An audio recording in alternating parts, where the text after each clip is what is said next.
Access Development, who is the Executive Director. Thank you so much for your time on the program as well. Thank you very much. Thank you, gentlemen. All right, finally on the program, we went to the streets of Lagos to ask Nigerians, will you allow your child have a sleepover in their friend's house?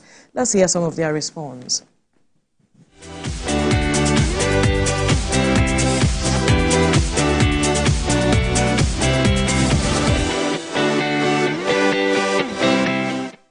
I cannot allow my children to sleep in another person's house because it's very, very dangerous.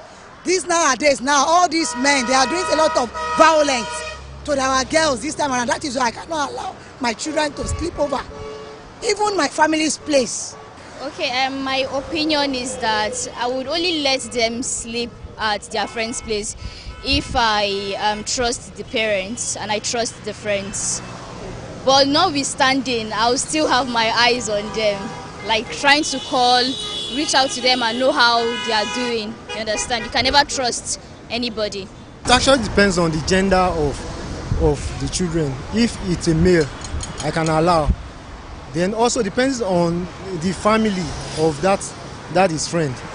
So if he's from a good, family with good reputation, I can always allow my children to sleep in the friend's place. Girls, they are very vulnerable, so I have to, as much as possible, as a father, to protect her. So I can't even allow her to sleep in even some relatives' house, let alone friend's house. My friend, I reject it in Jesus' name. I no die now. My husband no die, so my mommy no die. I can't allow it because I can't guarantee the security.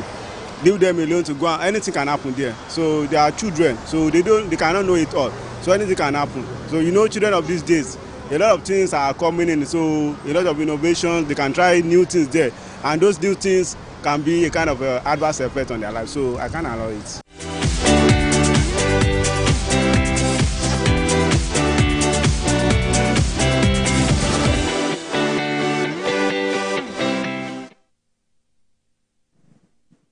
Nigerians, I like that particular woman who screamed when she's alive and her husband is alive.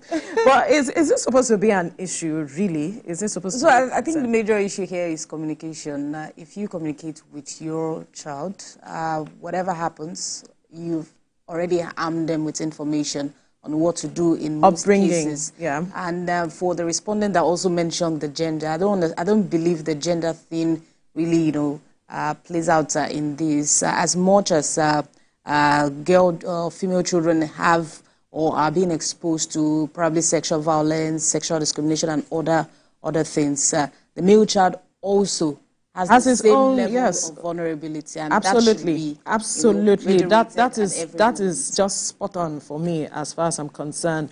As a parent, you must arm your children with the right information, your upbringing. They must be able to communicate with you. So if you trust that family enough, why not? But if you don't trust them, there's always that thing that tells you, no, don't send your child out. Don't do it. That instinct or something. You can just hold back. But then this communal thing that we have had over the years is gradually eroding with these kinds of information, not allowing our children go out, stay with family and move with friends. But it's important that we allow them as much as possible, but then be setting where you're sending them to.